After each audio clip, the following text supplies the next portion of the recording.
Niken Salindri. Sugeng dalu. Ketemu ana ing Desa Ngadipura, Kecamatan Wonotirto, Kabupaten Blitar. Luar biasa. Iya.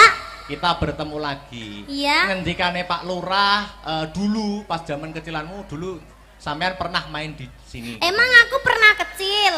Tuh. Lah piye? Kan aku lo besar terus. Oh, besar terus. Maksudnya zaman SD. Iya. Nah, pernah main ke sini katanya Pak Lurah tadi pas kula rembakan kali Pak Lurah. Terus ini ke sini lagi. Wah. Alhamdulillah. Terima kasih buat desa Ngadipura. Ngadipura. Semoga sak bibare nanggap wayangan dalu niki Desa Ngadipura Kabupaten Blitar dan sekitarnya tansah pinaringan rezeki ingkang kathah barokah. Amin. Ora loka ning malah kebak. Amin. Mugi-mugi panjang yuswanipun. Amin. Awet leh momong anak putune. Amin. Terus mugi-mugi sedayanipun amin. Sing duwe utang muga-muga ndang apa, Dik? Ndang lunas. Amin. Sing jomblo muga-muga ndang Entuk pacar.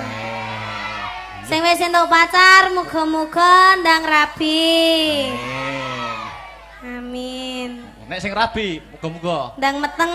oh iya. Nek wis meteng muga-muga ndang pegatan. Hei! Wah, iso jelundrunge ngono. Alhamdulillah. Terima kasih kepada Pak Kepala Desa yaitu Bapak Kepala Desanya yang mana? Pak Eko. Mana Pak Eko? Ngacung Pak Eko. Yang bernama Pak Eko. Pak Eko. Ah, iya ya yang hitam itu ya. Hitam rambutnya tapi apa? Pakai kemeja putih itu ya? Nggih. Oh ya. Sugeng dalu Pak Eko. Sehat selalu nggih, Pak. Mengke katuran mingga-minggi nggih, Pak. Nggih. Oke, sudah disiapkan? Loh. Apa kok sudah disiapkan ki? Maksudnya apa? Dompetnya. Oh, dompetnya. Rugi dong. Wah, iya. Masa munggah panggung rang.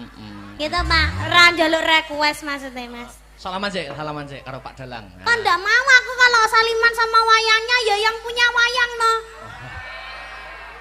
Ya sama wayangnya dulu saliman sih. Saliman nah. Kok gur util-util tok. Lah ini tangannya segini. Kan mendekat tok. Muah. Ndak mau aku dicium wayangnya. Kenapa kok gak mau sama wayangnya? Orangnya aja.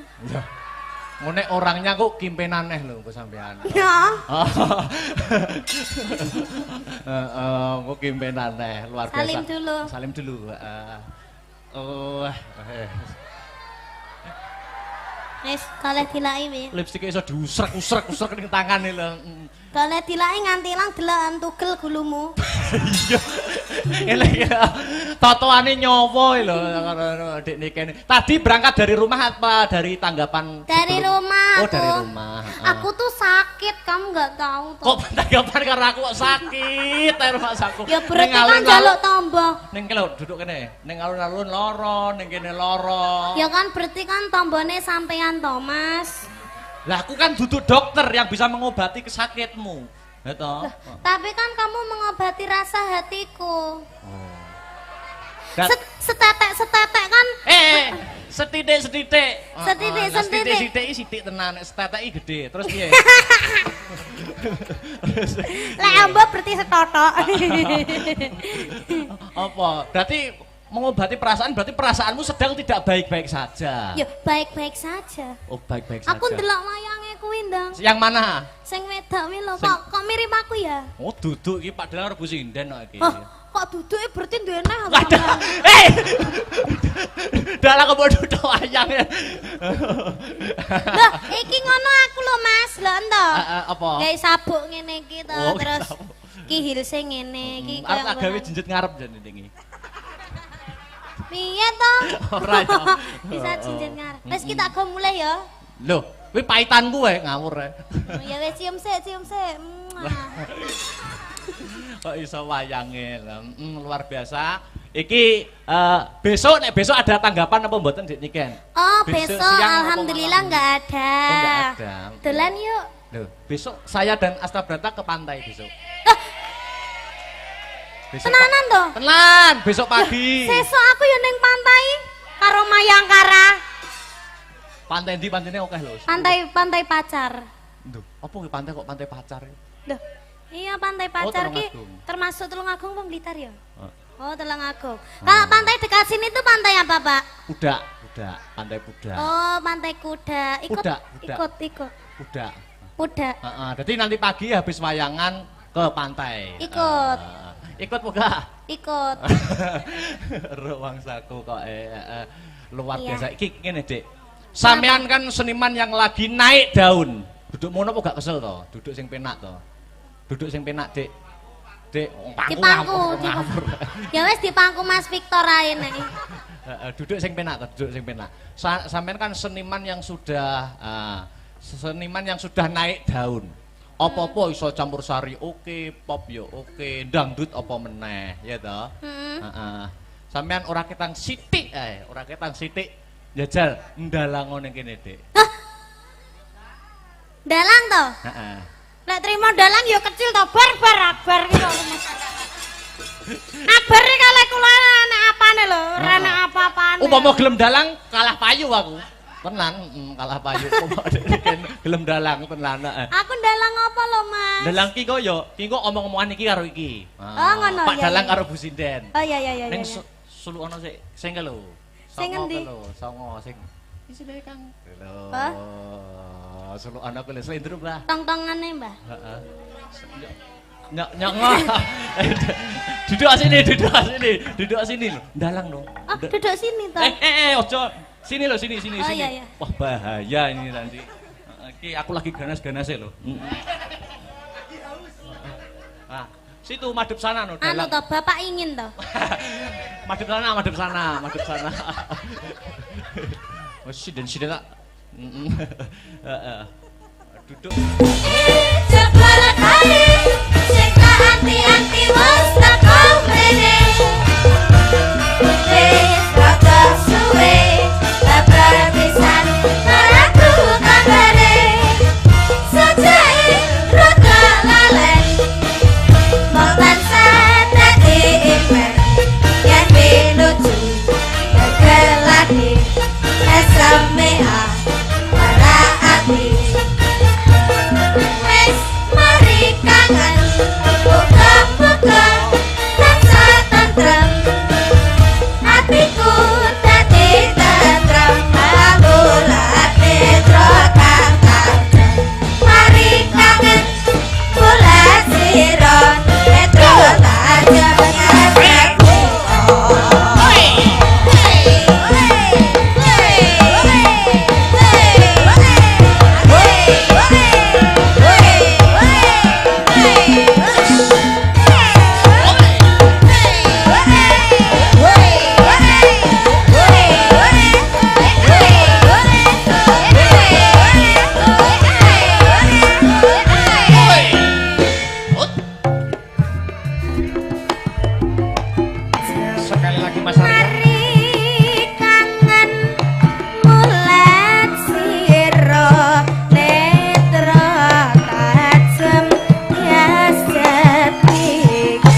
kamu perjalanan nganjuk nganti tekan Ngadipura. Piye? Wah, dalane no. Oh iya, aku ki turu ki sing gugah ki dalan. Oh iya, Harataya munggah neh. Harataya munggah neh. Weh ngantek-entek Jokoku kon munggah terus kok. Iya. Iya, Lah iya, Wayangan malam ini juga disiarkan langsung lumantar channel YouTube Astabrata Media. Wah iya.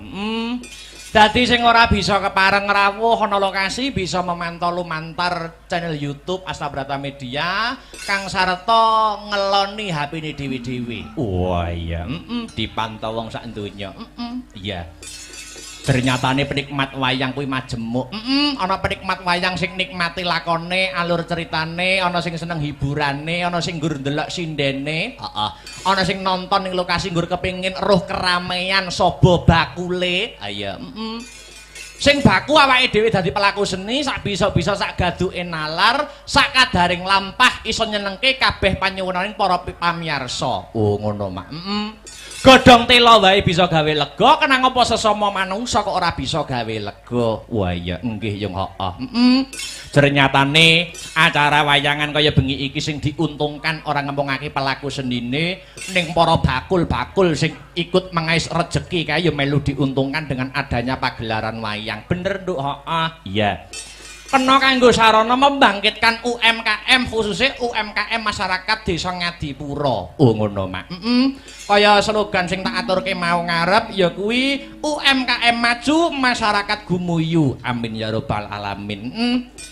Sadurunge ngunggahke bintang tamu luwih dhisik aku kepengin ngaturke lagu wajib. Lagu wajibe apa? Lancaran bersih desa cunduk karo adicara sing kagelar bengi iki. Nggih yo. Kelancaran bersih desa dibawani luwih dhisik. Sumangga Mas Herulinanta kula aturi bawa bersih desa. Iya. Ya. Mas Heru aja kon bawa akeh-akeh bengi iki tugase akeh. Iya. Udan palaran kok engko. Semangat. Iya. Yuk dibawani dhisik. Apaan iku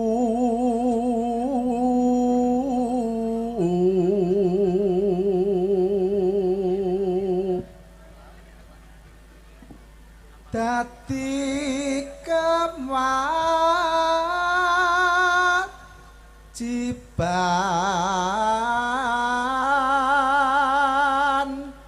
baku.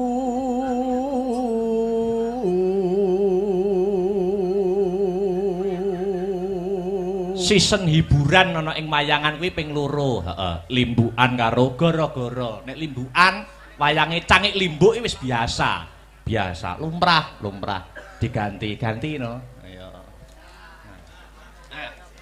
Diganti sapa? Pak Dalang.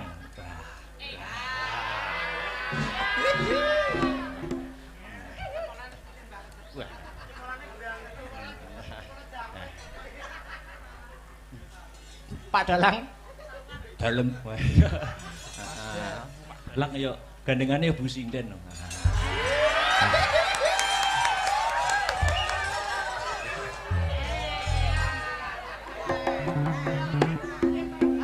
Lanjut. Iso warga iki. Yo. Yo lanjut. Ayo bersih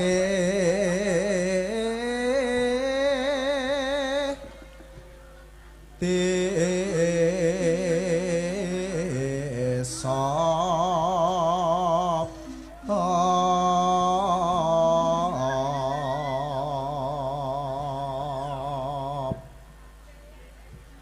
murih adoh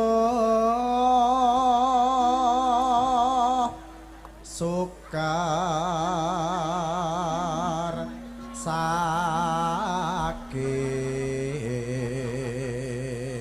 Yo, ditibakne lancaran bersih desa. Wis. Kriya kriya angriya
bersih desa wis katur Mas. Heeh. Ya ngaturke bintang tamu. Awake dhewe sowan mrene ora ijen. Uga nganti bintang tamu ya kuwi Dik Niken Salindri saka Kota Tahu Kediri. Ya. Monggo Dik kula aturi jumeneng dispoti kanggo pemanasan dhisik. Ya. Lagu sing lagi ngetren apa lamunan. Wah iya. Monggo dadekne Mas Tris, ayo.